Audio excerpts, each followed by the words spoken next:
Welcome to Suman TV Kannada. ಸ್ವಾಗತ ವೀಕ್ಷಕರೇ. ಚಿಕ್ಕಬಳ್ಳಾಪುರದಲ್ಲಿ ರಾಜಕೀಯದ ಕಾವು ದಿನದಿಂದ ದಿನಕ್ಕೆ ಹೆಚ್ಚಾಗ್ತಿದೆ. ಕಾಂಗ್ರೆಸ್ ಪಕ್ಷದ ವಿರುದ್ಧ ಬಿಜೆಪಿ ನಾಯಕರು ಪ್ರತಿಭಟನೆ ನಡೆಸಿರೋದು ಒಂದು ಕಡೆ ಚರ್ಚೆಯಾದರೆ, ಈ ಪ್ರತಿಭಟನೆಯ ಸಂದರ್ಭದಲ್ಲಿ ಬಿಜೆಪಿ ಮುಖಂಡ ಸಿ ಮುನಿರಾಜ್ ಅವರು ಆಡಿರುವ ಮಾತುಗಳು ಇದೀಗ ರಾಜಕೀಯ ವಲಯದಲ್ಲಿ ಮತ್ತೊಂದು ದೊಡ್ಡ ಚರ್ಚೆಗೆ ಕಾರಣವಾಗಿದೆ.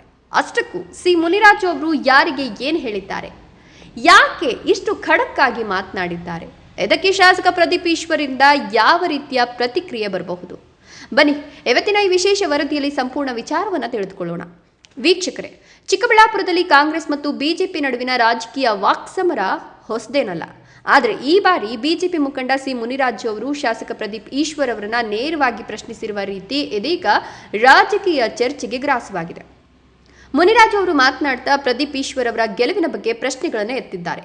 ನೀನು ಲಾಟರಿ ಶಾಸಕ, ಅನಿರೀಕ್ಷಿತವಾಗಿ ಗೆದ್ದಿರುವ ಶಾಸಕ ಅನ್ನೋ ರೀತಿಯಲ್ಲಿ ತೀವ್ರ ಟೀಕೆ ಮಾಡಿದ್ದಾರೆ. ಅಷ್ಟೇ ಅಲ್ಲ, ಕಾಂಗ್ರೆಸ್ ಪಕ್ಷದ ಅಭ್ಯರ್ಥಿಯಾಗಿ ಬಿ ಫಾರ್ಮ್ ನೀಡಿರುವ ವಿಚಾರವನ್ನು ಪ್ರಸ್ತಾಪಿಸಿ ಕಾಂಗ್ರೆಸ್ ಪಕ್ಷದೊಳಗೆ ಈ ಬಗ್ಗೆ ಅಸಮಾಧಾನವಿದೆಯಾ ಅನ್ನುವ ರೀತಿಯಲ್ಲಿ ಪ್ರಶ್ನೆ ಮಾಡಿದ್ದಾರೆ. ಇದರ ಜೊತೆಗೆ ಒಬ್ಬ ಶಾಸಕನಾಗಿ ಸಾರ್ವಜನಿಕವಾಗಿ ಮಾತನಾಡುವಾಗ ಯಾವ ರೀತಿಯ ಭಾಷೆಯನ್ನು ಬಳಸಬೇಕು ಅನ್ನೋದನ್ನ ಮುನಿರಾಜು ಅವರು ಪ್ರಶ್ನಿಸಿದ್ದಾರೆ. ಮಾತನಾಡುವ ಮಾತು ನೆಟ್ಟಗಿರಬೇಕು, ಬಾಯಿಗೆ ಬಂದಂತೆ ಮಾತನಾಡಬಾರದು. ರಾಜಕೀಯದಲ್ಲಿ ವಿರೋಧ ಪಕ್ಷದ ನಾಯಕರನ್ನ ಮತ್ತು ಕಾರ್ಯಕರ್ತರನ್ನ ಟೀಕಿಸುವಾಗ ಪದಗಳ ಆಯ್ಕೆ ಎಚ್ಚರಿಕೆಯಿಂದ ಇರಬೇಕು ಅನ್ನೋ ರೀತಿಯಲ್ಲಿ ಅವರು ಆಕ್ರೋಶ ವ್ಯಕ್ತಪಡಿಸಿದ್ದಾರೆ. ಇನ್ನೊಂದು ಪ್ರಮುಖ ವಿಚಾರವನ್ನ ಕೂಡ ಸಿ ಮುನಿರಾಜ್ ಅವರು ಪ್ರಸ್ತಾಪಿಸಿದ್ದಾರೆ. ಬಿಜೆಪಿ ನಾಯಕರು ಫ್ಲೆಕ್ಸ್ ಹಾಕಿದ್ದಾರೆ ಅಂತ ಕಾಂಗ್ರೆಸ್ ನಾಯಕರು ಆಕ್ಷೇಪ ವ್ಯಕ್ತಪಡಿಸುತ್ತಾರೆ. ಆದ್ರೆ ಇದೇ ಸಂದರ್ಭದಲ್ಲಿ ತಮ್ಮದೇ ಕಾರ್ಯಕ್ರಮಗಳಿಗೆ ಫ್ಲೆಕ್ಸ್ ಹಾಕಿಸ್ಕೊಂಡಾಗ ಇದೇ ಪ್ರಶ್ನೆ ಯಾಕೆ ಬರಲಿಲ್ಲ ಅಂತ ಮುನಿರಾಜ್ ಅವರು ಪ್ರಶ್ನಿಸಿದ್ದಾರೆ. ಅಂದ್ರೆ ರಾಜಕೀಯದಲ್ಲಿ ಒಂದು ಪಕ್ಷಕ್ಕೆ ಒಂದು ನಿಯಮ, ಇನ್ನೊಂದು ಪಕ್ಷಕ್ಕೆ ಮತ್ತೊಂದು ನಿಯಮ ಇರಬಾರದು ಅನ್ನೋದು ಅವರ ವಾದ. ಇಷ್ಟಕ್ಕೆ ಈ ವಾಕ್ಸಮರ ನಿಂತಿಲ್ಲ. ಪ್ರದೀಪ್ ಈಶ್ವರ್ ಅವರ ವಿರುದ್ಧ ಇನ್ನಷ್ಟು ತೀವ್ರ ಪದಗಳನ್ನು ಬಳಸಿ ನೀನು ಏನ್ ಸಾಧನೆ ಮಾಡಿದ್ದೀಯಾ ಅನ್ನೋ ರೀತಿಯಲ್ಲಿ ಸಿ ಮುನಿರಾಜ್ ಅವರು ಪ್ರಶ್ನಿಸಿದ್ದಾರೆ. ಕಾರ್ಯಕರ್ತರ ಆಕ್ರೋಶ, ಚಪ್ಪಲಿ ಎಸೆದ ಘಟನೆಗಳಂತಹ ವಿಚಾರಗಳನ್ನು ಕೂಡ ಪ್ರಸ್ತಾಪಿಸಿ ಇಷ್ಟೆಲ್ಲ ಆದರೂ ಶಾಸಕರಿಗೆ ಬುದ್ಧಿ ಬಂದಿಲ್ವೇ, ಮುಂದೆ ಯಾವಾಗ ಬುದ್ಧಿ ಬರ್ತದೋ ಅನ್ನೋ ರೀತಿಯಲ್ಲಿ ಅವರು ಖಡಕ್ ಎಚ್ಚರಿಕೆ ನೀಡಿದ್ದಾರೆ. ಇಲ್ಲೊಬ್ಬ ಶಾಸಕ ಇದ್ದಾನಪ್ಪ ನಮ್ಮ ಜಿಲ್ಲೆಯಲ್ಲಿ, ಇನ್ನ ಒಂದು 4-5 ಜನ ಶಾಸಕರಲ್ಲಿ ಅವರು ಕೂಡ ಒಬ್ಬ. ಮೊನ್ನೆ ಮಾತಾಡ್ತಾನೆ, ನಾವು ರಾಜ್ಯದ ಅಧ್ಯಕ್ಷರು ಬರ ಪರಿಹಾರಕ್ಕೆ ಅಂತ ಬಂದಿದ್ರು, ಅವರಿಗೆ ಸ್ವಾಗತಕ್ಕೆ ಅಂತ ಹೇಳ್ಬಿಟ್ಟು ನಮ್ಮೆಲ್ಲ ಭಾರತೀಯ ಜನತಾ ಪಕ್ಷದ ಮುಖಂಡರುಗಳು ಬ್ಯಾನರ್ ಅನ್ನ ಹಾಕಿದ್ರು. ತಪ್ಪ ಇದು? ನಿಮ್ಮ ಪಕ್ಷದವ್ರು ಹಾಕಲ್ವಾ?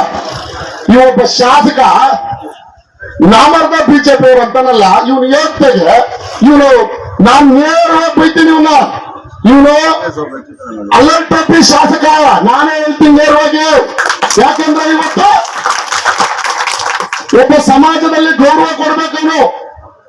ಯಾವುದೇ ರೀತಿ ಒಬ್ಬ ಕಾರ್ಯಕರ್ತರು ಪಕ್ಷವನ್ನ ಕಟ್ಟಿ ಅವರು ಬ್ಯಾನರ್ಗಳನ್ನ ಸ್ವಂತ ದುಡ್ಡಿಂದ ಹಾಕಿರ್ತಕ್ಕಂಥ ಕಾರ್ಯಕರ್ತರು ಅನೇಕ ಜನ ಇದ್ದಾರೆ. ಅವ್ರಿಗೆ ಅಗೌರವ ತರುವಂತ ಮಾತು ನೀನು ಯಾವನ ನಮ್ಮನ್ ಕೇಳಕ್ಕೆ?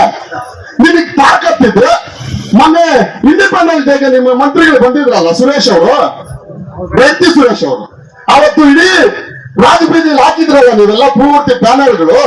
ನಿಮಗ್ ತಾಕತ್ತಿದ್ರೆ ಹೇಳ್ಬೇಕಾಗಿತ್ತು, ನಾಮರ್ದ ಕಾಂಗ್ರೆಸ್ ಅವರು ಅಂತ, ನಾಮರ್ದ ಮಂತ್ರಿಗಳು ಅಂತ, ನಾಮರ್ದ MLA ಅಂತ ತಾಕತ್ತಿಲ್ಲ ನಿಮ್ಗೆ? ನೀನು ಮರ್ಯಾದೆಯಿಂದ ಮರ್ಯಾದೆ ಕೊಟ್ಟು ತಗೊಂಡ್ರೆ ಒಳ್ಳೆಯವರು. ನೀನು ನನ್ನ ಸಮಾಜದವನು ಅಂತ ನಾನು ಹೇಳ್ಕೊತಾ ಇದ್ದೀನಿ. ನನ್ನ ಸಮಾಜದವನು ನನ್ಗೆ ಏನು ಕೊಡಕ್ಕೆ ಅವಮಾನ. ಇವತ್ತು ನನ್ನ ಸಮಾಜಕ್ಕೇನೋ ಗೌರವ ತಂದಿದ್ದೀಯ ನೀನು. ನಮ್ಮಂತವ್ರು ಬೀದಿಲಿ ಹೋಗೋಣ ಕೂಡ ಆಗ್ತಾ ಇಲ್ಲ. ಏನಪ್ಪ ಇವನ್ ಗೆಲ್ಸ್ಬಿಟ್ಟು ಇಷ್ಟು ಮಾತ್ರ ಆಗಿದೆ, ನೀವು ಏನ್ ಬರ್ತಾನೆ ಅಂತ ಹೇಳ್ಬಿಟ್ಟು ಕೇಳ್ತಾರೆ ಜನ ನಮ್ಮನ್ನ. ಇವತ್ತು ನಮ್ಮ ಸಮಾಜದಲ್ಲಿ ಅನೇಕ ಜನ ಹಿರಿಯರಿದ್ದಾರೆ. PC ಮೋಹನ್ ಅವರು ಇದ್ದಾರೆ, MP. ಅವ್ರು 4 ಸಲ MP ಆಗಿದ್ದಾರೆ, 2 ಸಲ MLA ಆಗಿದ್ದಾರೆ.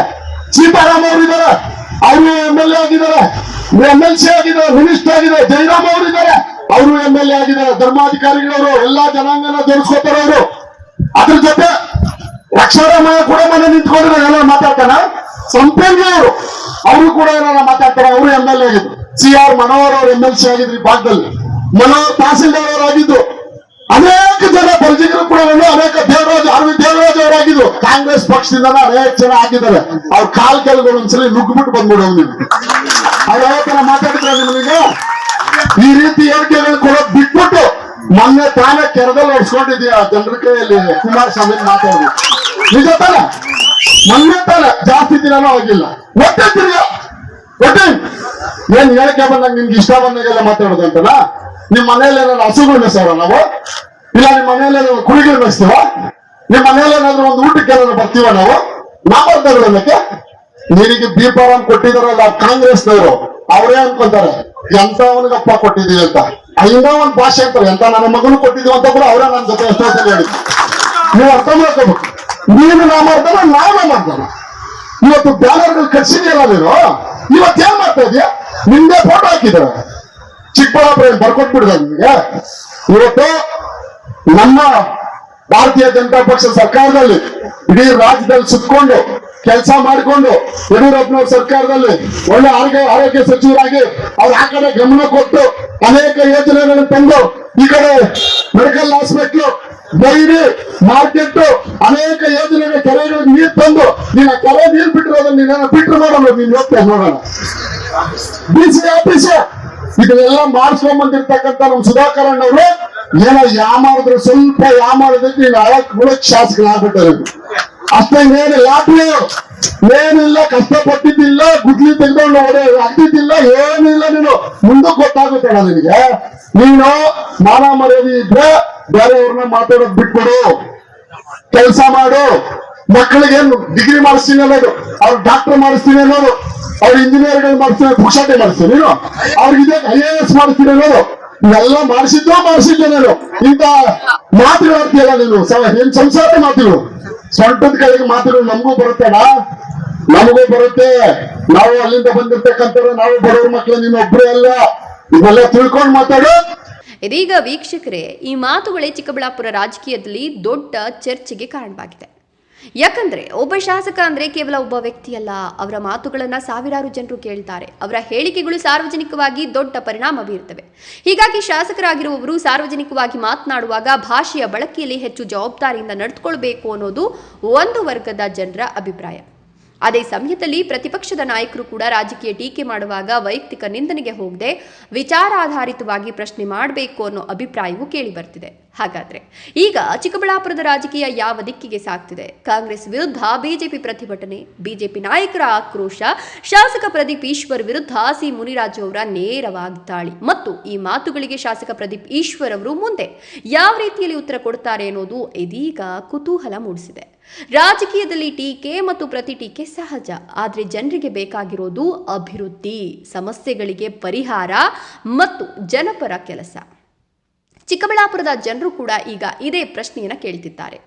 ನಾಯಕರು ಒಬ್ಬರನ್ನೊಬ್ಬರು ಟೀಕಿಸೋದಕ್ಕಿಂತ ಜನರ ಸಮಸ್ಯೆಗಳ ಬಗ್ಗೆ ಯಾವಾಗ ಮಾತನಾಡುತ್ತಾರೆ? ಇನ್ನು ಮುಂದಿನ ದಿನಗಳಲ್ಲಿ ಈ ರಾಜಕೀಯ ವಾಕ್ಸಮರ ಯಾವ ಹಂತಕ್ಕೆ ಹೋಗ್ತದೆ? ಪ್ರದೀಪ್ ಈಶ್ವರ್ ಅವರು ಸಿ ಮುನಿರಾಜು ಅವರ ಆರೋಪಗಳಿಗೆ ಏನು ಉತ್ತರ ಕೊಡ್ತಾರೆ? ಬಿಜೆಪಿ ಮತ್ತು ಕಾಂಗ್ರೆಸ್ ನಡುವಿನ ಈ ರಾಜಕೀಯ ಸಂಘರ್ಷ ಇನ್ನಷ್ಟು ತೀವ್ರವಾಗ್ತದೆಯೇ? ಇದೆಲ್ಲವನ್ನೂ ಕಾದು ನೋಡಬೇಕಿದೆ. ವೀಕ್ಷಕರೇ, ಈ ವಿಚಾರದ ಬಗ್ಗೆ ನಿಮ್ಮ ಅಭಿಪ್ರಾಯ ಏನು? ಶಾಸಕರು ಸಾರ್ವಜನಿಕವಾಗಿ ಮಾತನಾಡುವಾಗ ಭಾಷೆಯ ಮೇಲೆ ನಿಯಂತ್ರಣ ಇರಬೇಕಾ, ಅಥವಾ ರಾಜಕೀಯದಲ್ಲಿ ಇಂತಹ ಟೀಕೆಗಳು ಸಹಜವಾ? ಸಿ ಮುನಿರಾಜು ಅವರ ಮಾತು ಸರಿನಾ, ಅಥವಾ ಇದು ರಾಜಕೀಯ ಆರೋಪ ಪ್ರತ್ಯಾರೋಪ ಮಾತ್ರವಾ?